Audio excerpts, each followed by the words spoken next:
गिरबान पकड़ने की आज़ादी नहीं है, लेकिन सवाल यह उठता है कि जिस दावे के साथ हम जिस व्यक्ति को नामित कर रहे हैं तो उसको अपने पीसीआर को कहिए कि जरा जूम करके दिखाए क्या स्वामी प्रसाद मौर्य हैं या नहीं है।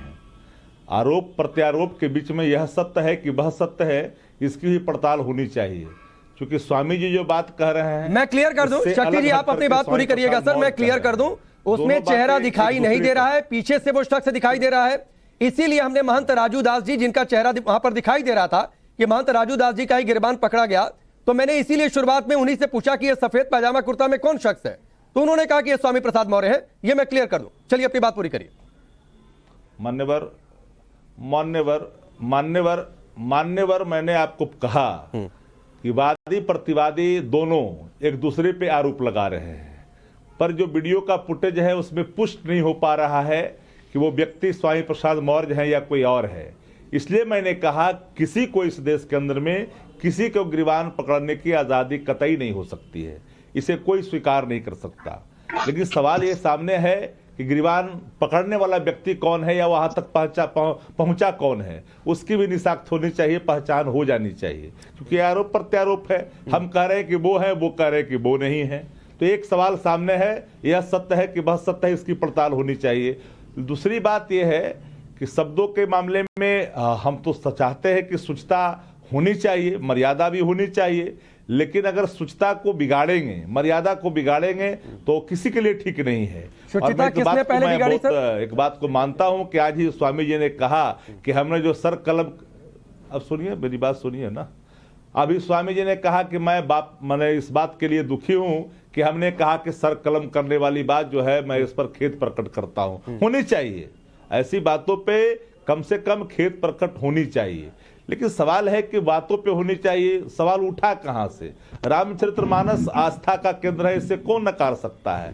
पंक्तियों पर जहां विवाद है, जिनका मन में कोई बात है, संशय है कि यह हमारे मानव मूल्यों को विखंडित कर देता है, कोई शब्द, कोई पंक्तियां मानव मूल्यों को विखंडित कर देता है, अगर सवाल वहां पर है तो एक व्याख्या का विषय है, एक बहस का विषय है, लेकिन आस्था पर किसी को चोट नहीं पहुंचाने की संविधान इजाजत नहीं देती है। और संविधान इस बात को कहता है कि सबका आदर होनी चाहिए, शक्ति यादव जी, किसी के प्रति शक्ति यादव जी आपने करीब करीब 2 मिनट नॉन स्टॉप बोला सर। धर्मों महंत राजू दास का बड़प्पन है कि उन्होंने अपने कहे शब्द पर खेद जता दिया सर, लेकिन स्वामी प्रसाद मौर्य ताल ठोक कर बार बार कह रहे हैं कि भगवा आतंकी है, उन्होंने अपने शब्द पर खेद नहीं जताया, आप इनडायरेक्टली उनको सपोर्ट कर रहे हैं। रामचरितमानस जो करोड़ों लोगों की आस्था का केंद्र है, जिसे गोस्वामी तुलसीदास जी ने लिखा, आज के नेता बैठकर उसकी व्याख्या करें, साधु संत व्याख्या नहीं करेंगे, जिनकी अपनी धार्मिक योग्यता कोई नहीं।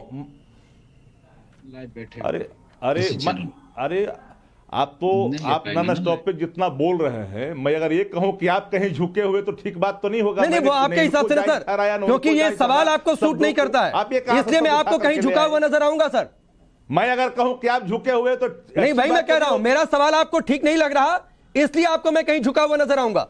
आपकी पार्टी के जगदा बाबू हैं, उन्होंने सबसे पहले इस विवाद को शुरू किया। जनाब नहीं हो रहा है, मैं प्रवक्ता साहब को कहना चाहूंगा, मेरे बीच में इंटरवीन करना बहुत जरूरी है। आपकी पार्टी के जगदा बाबू ने सबसे पहले राम का अपमान किया, आप लोग उनको साथ लेके बैठे रहे, वहीं से सारा विवाद आरंभ हुआ। उसके बाद चंद्रशेखर जी आ गए, आपकी पार्टी के सहयोगी। ये लगातार जो कॉन्स्पिरेसी आपके द्वारा की जा रही, राम का अपमान करने का जो एक श्रृंखलाबद्ध तरीके से कार्य हो रहा है, ये साफ साफ दिखाई दे रहा है कि आप किस तरह के समीकरण बनाने जा रहे हैं।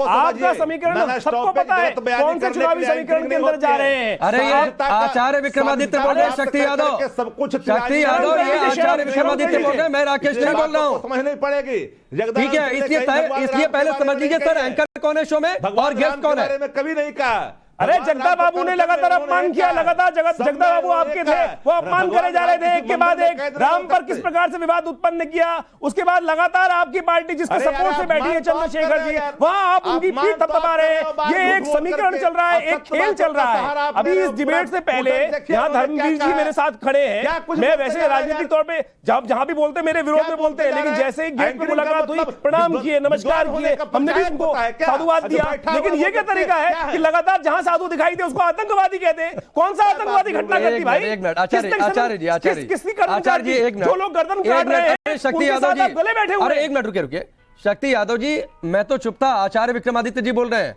मेहमान है पैनल पर, वो एंकरिंग नहीं कर रहे सर, एंकरिंग मैं कर रहा हूं। तो पहले तो ये समझ लीजिए सर, बिना पूर्वाग्रह से ग्रसित हुए कि एंकरिंग कौन कर रहा है और मेहमान कौन है। इसलिए मैं कह रहा हूं, जो आप मुझे झुका हुआ बता रहे थे, आप खुद झुके हुए सर।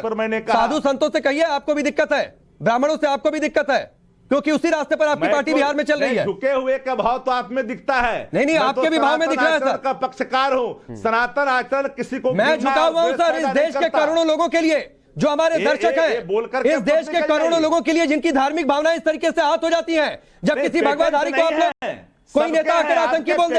मैं उन लोगों के लिए झुका हुआ हूं। अगर आपको दिक्कत है तो होती रहे आपको दिक्कत। ये मुगालते मत जीने की कोशिश करिए।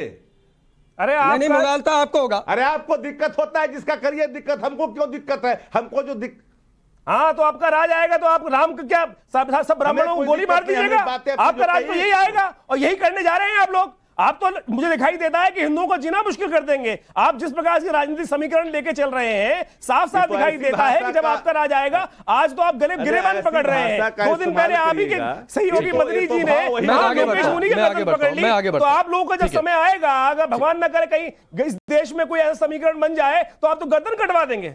नहीं, ऐसी बातें नहीं, ऐसी बातें नहीं, ऐसी बातें नहीं, साफ साफ नहीं, ऐसी बातें नहीं, ऐसी बातें नहीं। आचार्य जी प्लीज ऐसी बातें नहीं, आचार्य जी प्लीज ऐसी बात मामला प्लीज। अरे इस देश के अंदर जो हो रहा है, अभी 2 मेहमानों ने कुछ नहीं बोला है।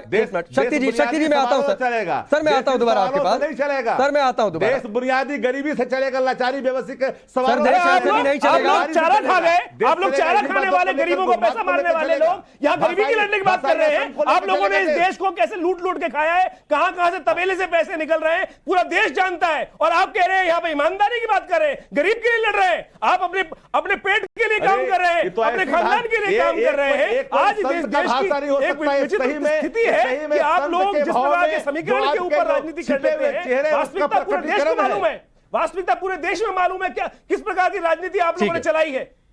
गाय का चारा खाने वाले लोग, ठीक है, सबको पता है क्या? सबको पता है कि देश को किन लोगों ने पहुंचाया इस देश। ठीक है सर, सबको पता है और चुनाव में जनता सच दिखाती भी है। ठीक है, शक्ति यादव जी मैं आता हूं, सबकी आवाज डाउन करिए।